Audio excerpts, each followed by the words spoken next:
Welcome to TestTube, a place where we can share our knowledge through short videos. Even you can contribute to us by making a small video of any problem that you face in your life and how you have solved it. The video can be as short and as simple as possible, and you upload it in your Google Drive and share that link to us through that email that is shown over in this video. This way we can build a rich library having solution to any problem that anybody could possibly face in their life, and they can find a solution over here in this comment space. And by the way, the video will be uploaded with your name on it so that you can have all the credit for this. Thank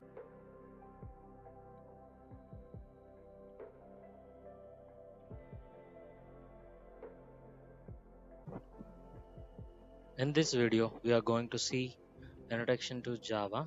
So when we say introduction to Java, this is done in two parts. So here we'll be explaining about a small history of Java and why Java has to be developed and why it is developed. And we will see the main components of Java such as JVM, JRE, and JDK. And we will discuss about the main method, class, and methods, and how a program is compiled in the next video in very detailed. Okay, so watch these two videos together so that you will make most out of it. Now let's move on to the first part, wherein we are going to discuss about how Java has evolved and what are the main components of Java. But let us discuss, why do we need Java when we had C and C++ initially, right? We all know that C is the mother of all languages, right? But still we needed C++ when we had C. All right. So, well, there are many things that could be achieved with C alone, and it is still the most preferred language for many developments, such as hardware applications and software applications, etc. So C is still the most reliable language that is still used. However, there are certain disadvantages found, and hence C++ is developed initially. And one of the main things that C is lacked and why C++ developed was, C was originally procedure oriented programming language, which means the programmer has the full control of the problem, and data hiding wasn't possible in C, and memory consumption while developing an application seems to be higher. So to overcome, these are some of the advantages that were with C. To overcome with these disadvantages, there was a need to do some improvements. And at the same time, during this era, Simula 67 happened to be the first object-oriented programming language that was developed. So, uh, people who love C, what they wanted to do is they just want to overcome these disadvantages. So, what they have done is they have combined the power of C and the object-oriented programming concept that was there for Simula 67, and combining both the best features, they have developed C sharp, C++. So initially it was called as C with classes because C was a procedure oriented programming, and then the concepts of classes is embedded into C. Then it became C with classes, and over the time it became and popularly known as C++. So that's why C++ is evolved from C. It has all the good features of C. Along with that, it supports the object oriented programming concepts. So that's why C++ became more powerful later onwards. Now, when we had C++, why do we needed Java, right? So why do we needed Java is, uh, initially it was developed to fulfill certain business requirements. So there is a requirement that the team have developed to the team has to develop certain applications such as set-top boxes or some hardware related applications. So what happened was they tried to use C++, but what happened was they have faced some problems, not faced some problems, they found some disadvantage while they are using C++ for it. That is, C++ was platform or machine dependent. Alright, so what they have to do is every time they have to compile the program on different machines where they wanted to install their software to work for. Alright, so each time it happened that they had to compile the programs or applications. So what they happened is they wanted to eliminate the factor called platform or machine dependency. So that raised them to develop a new language that is platform independent, and that happened to be Java. Alright, so there is a small history behind Java. So initially it was called as O, but I'm not going to discuss all of it.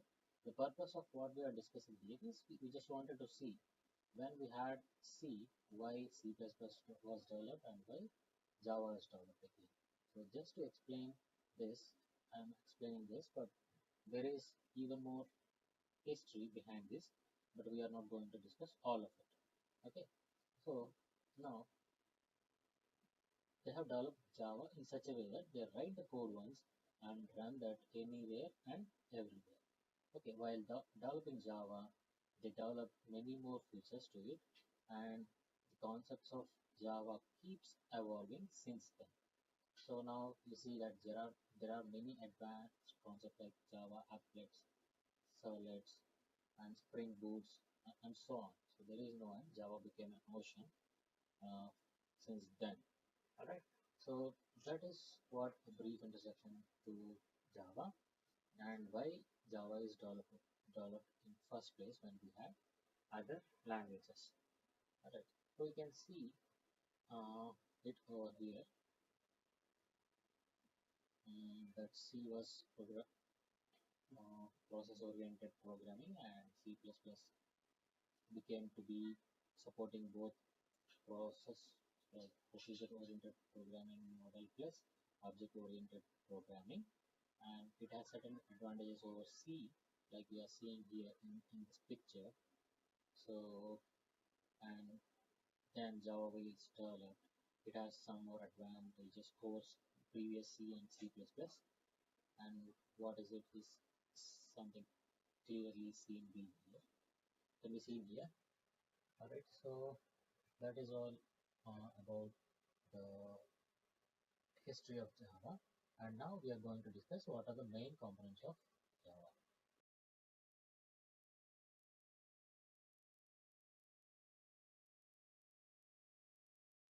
Now we are discussing some important components of Java, and that is going to be uh, J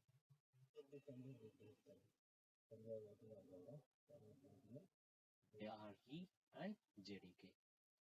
What do they mean is JVM means Java Virtual Machine, JRE means Java Runtime Engine, JDK means Java Development Kit. Okay, let's learn one by one. So first, JVM. JVM means Java Virtual Machine. The name itself will suggest that this is something that doesn't exist physically. It's going to be a virtual machine uh, which lets us do these activities. So we can load the code, we can verify the code, and we can execute the code. And JVM provides the runtime environment for the code to be executed. So this is all done in JVM, and JVM doesn't exist physically. So it comes with JRE or JDK. So it's like JRE is going to be a superset of JVM, and JDK is going to be superset for JRE. Alright, so since this is virtual, uh, but JRE is not virtual, JDK is not virtual. So Java runtime environment is something which is present physically, and also JDK. Alright, so this is what JVM consists of, and along with the JVM, when we had some set of libraries files which are .jar files and some other files such as Java files, Then we call it as JRE. So JRE basically consists of JVM and some libraries or classes files which are for to do certain other activities, like when we have files related to Java, so we can do and it comes with interpreter and loader. So that is what we can do with JRE.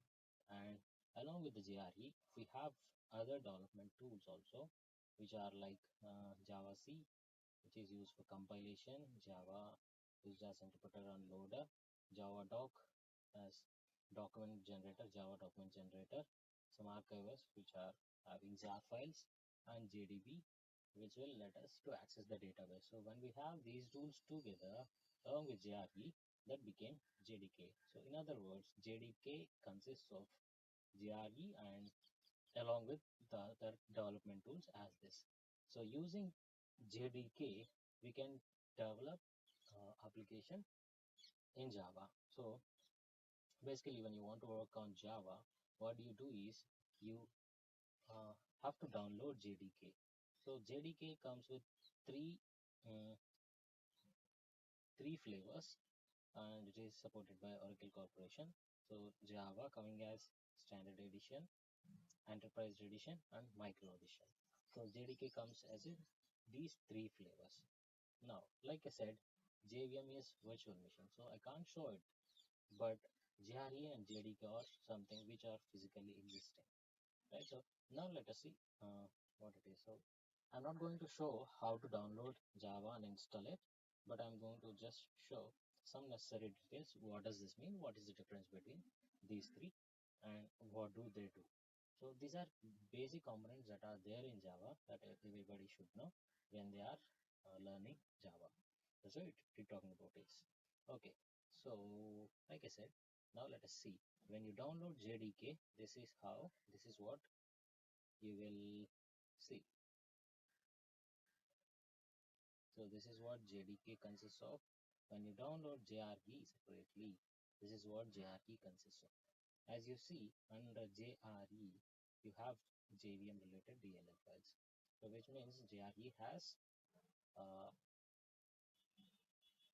JRE has JVM, and let us see the JDK. So JDK, and the bin folder you see server, and the server you see JVM again. So everything should have JVM because JVM is the key or heart for Java development. That is where the actual code executes. So right. So along with that, you see JDK has many more applications, like it has Java, it has Java doc, it has Java C, which is compiler. It has JDB, JConsole, JCMD, and so on. Whereas, let us see what does JRE consist of.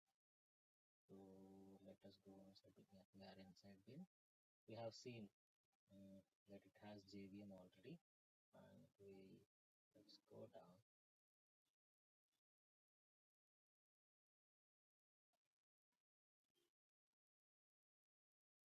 We have okay, we have Java, but you can't see Java compiler, right?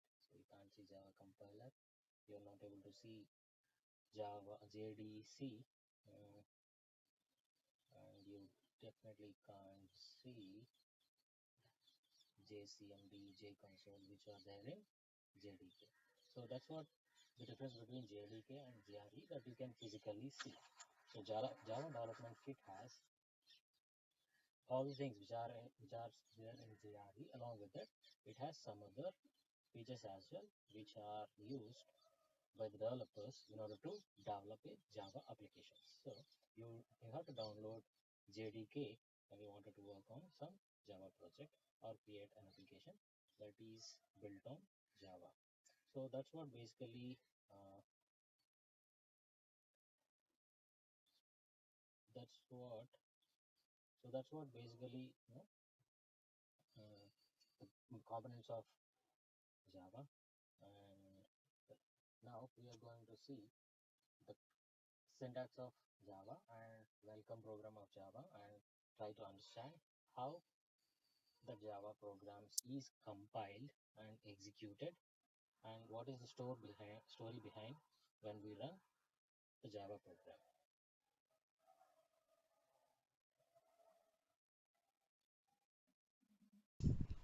If you have any videos like this, please upload them in your Google Drive and share that link to us in that email given over here, so that we can upload it for you with your name on it. And that way we can build a common repository where anybody can find solution to the problems which they are facing. Thanks for your support, and please subscribe to this channel if you wanted to see more videos like this. Bye.